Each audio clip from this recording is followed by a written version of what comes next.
Hello, everyone. Thank you so much for checking out this video here on Show Style and Spirit. I am Ebony, and as you can see, I want to talk about the Prince connection to the Diddy trial, and it does involve security stepping in to try and protect Cassie during an alleged violent altercation.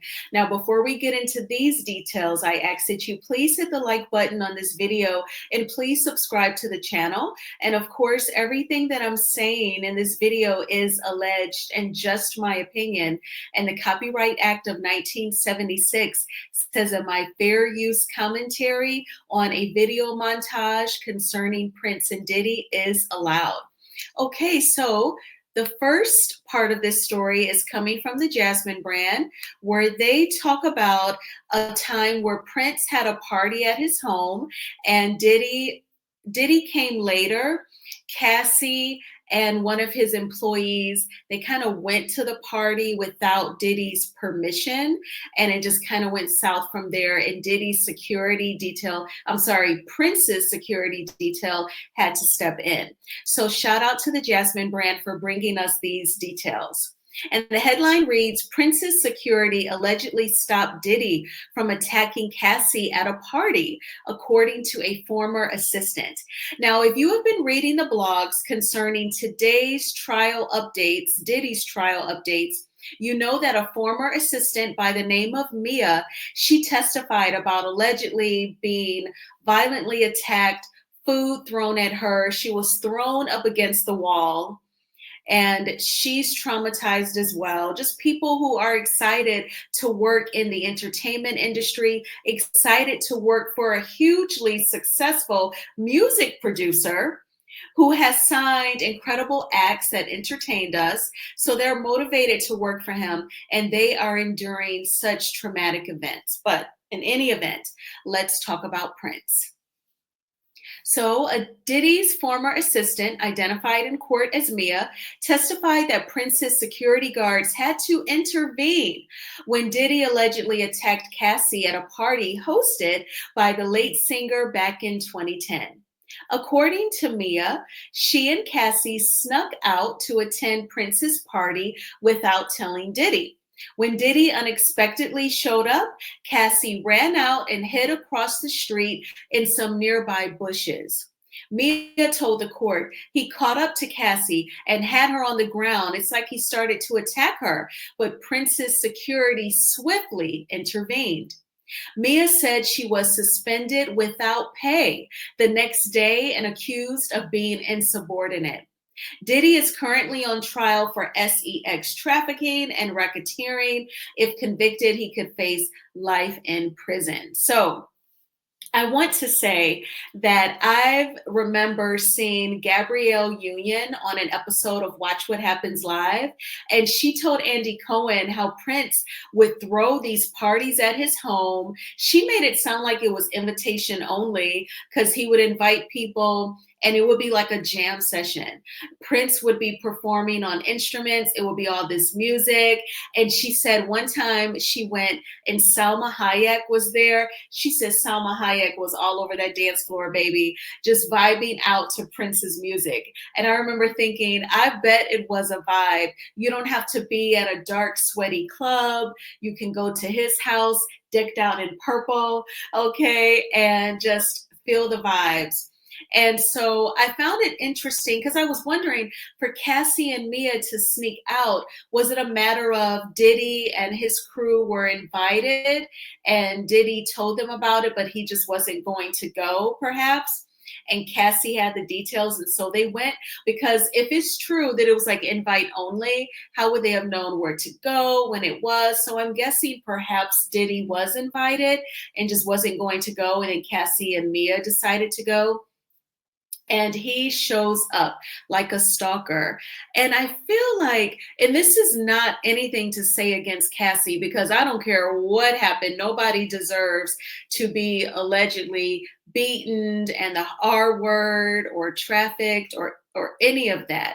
But the mixing of the business with the pleasure, it does create some blurred lines, because she was an adult. And if it was a party, if she wasn't scheduled to perform on stage, performing, meaning singing and dancing, if she didn't have a modeling shoot to go to, why couldn't she have gone to the party? And it's Prince, my goodness, legendary. I would have loved to have been able to go. But I thought that this was very interesting and I wanted to share it with you all. And, after learning about all of these weird Hollywood things and all of the different rituals and the alleged, egg test, where they see if a man has put in enough work to take his career to the next level. And, all these things that we hear. And if you take different tunnels on TikTok and learn different stuff, it just makes me wonder, was Prince, did he just really pass from an OD, or was it some sort of setup? I just wonder, and I'm not saying that Diddy set him up. I am not saying this in this video. I am simply thinking out loud if anyone could have possibly done it. And then there's like the shady way that like MJ went, and it's just my thoughts that I did have.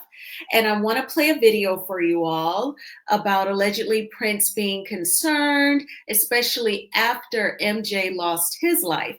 Now, sometimes StreamYard will knock out the audio function when you share a different screen, but let's just hope for the best. So, okay. So I'm looking at my StreamYard. It's not giving me that pop-up. So I'm going to go ahead and play this video for you all. I am going to mute my mic because I don't want you all to experience an echo. Please hit the like button. Thank you so much.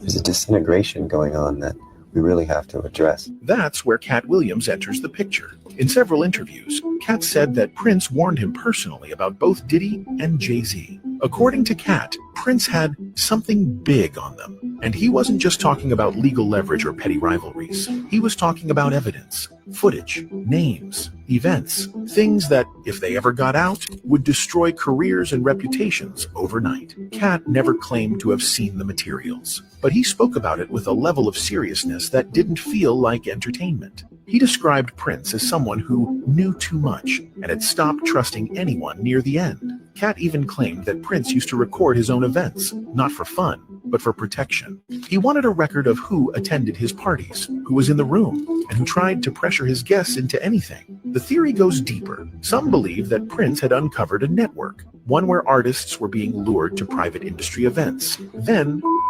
filmed and blackmailed into silence or submission. The idea wasn't new. Jaguar Wright, Cat Williams, and even Dave Chappelle had hinted at similar setups. But Prince, with his resources, might have had more than stories. He might have had proof. And just months after pushing back against certain business proposals, including a reported attempt by Roc Nation to obtain full streaming access to his vault, Prince was found dead in an elevator at Paisley Park. Prince's death was ruled an accidental overdose. Fentanyl-laced pills were found in his home. But something didn't add up.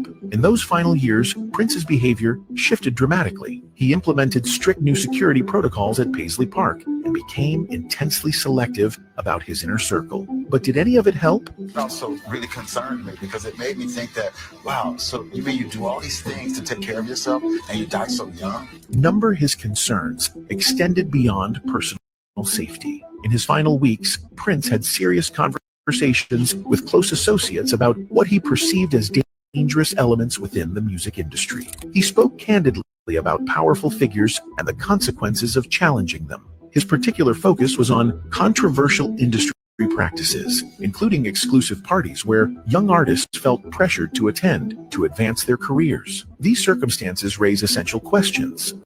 What prompted Prince to fortify his security so drastically? What information made him so concerned about industry practices? And There's a disintegration going on that we really have to address. That's where Cat Williams enters the picture. In several interviews, Cat said that Prince warned him personally about both Diddy and Jay-Z. According to Cat, Prince had something big on them. And he wasn't just talking about legal leverage or petty rivalries. He was talking about evidence, footage, names, events, things that, if they ever got out, would destroy careers and reputations overnight. Cat never claimed to have seen the materials, but he spoke about it with a level of seriousness that didn't feel like entertainment. He described Prince as someone who Okay, so I wanted to play that for you all. Played it about a time and a half, nearly 2 times. But I thought this was very interesting. And again, everything said in this video is alleged.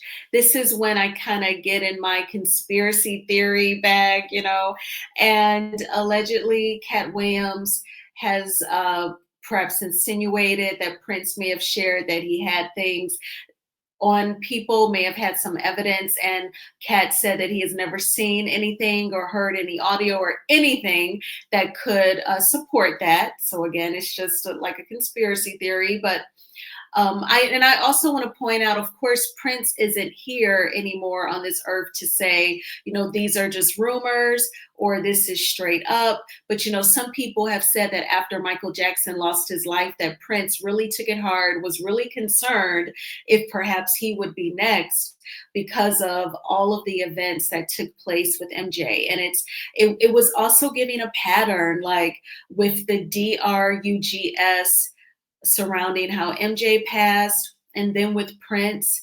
And that video said that allegedly Prince was approached, I'm not even going to say the rapper's company's name, with a deal to have, unlimited access to his vault to stream his music, and Prince turned it down.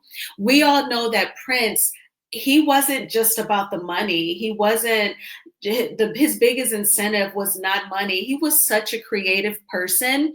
Sheila E. said that when she first met Prince, it was in a recording studio, and she said that Prince jumped on every single instrument in there. He was a creative genius. That is what mattered to him. So he wouldn't have cared about how much money he would have made from streaming all those hits. And Prince, like we talk about pop artists, or subculture becoming main culture, like what Barack Obama talks about. And when I think of mainstream artists, especially if they're people of color, I think of Janet Jackson, her brother, Michael Jackson. I think of Mariah Carey. For me, she's a person of color. She is biracial. And Beyonce, that's when I think of mainstream. But I actually feel like, even to add to that, Prince was like extremely mainstream, like people of different colors, different generations. They loved Prince because he so geniusly fused so many different genres of music into his own, between rock and soul music. And then you had like the pop angle to it. I don't even know how Prince did it. I really think that it came from a place of love. I think it was from loving the different genres, loving the different instruments that are really highlighted in each genre. I think Prince's love for those is how he was able to fuse them all so beautifully. And I feel like no one else has been able to do it since. And I kind of feel like it'll never happen again. But I could totally see Prince rejecting that deal.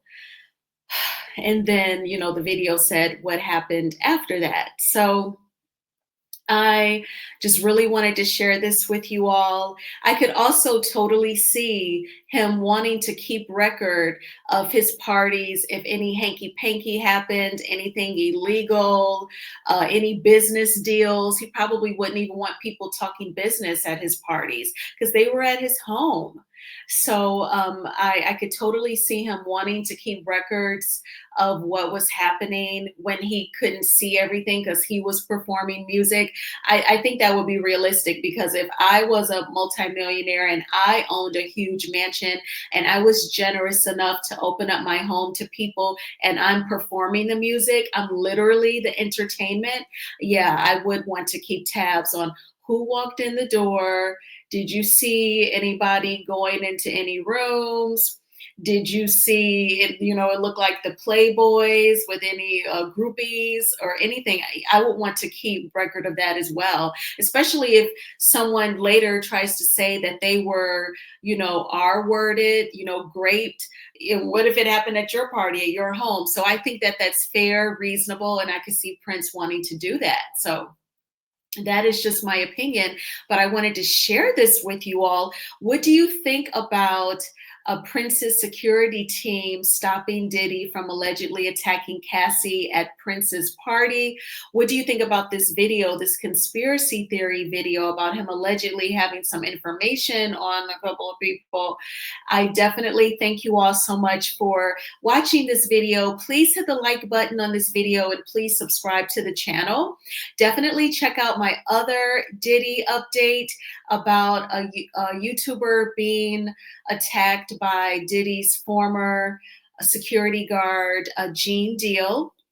Now, these types of details I can cover from the Diddy trial.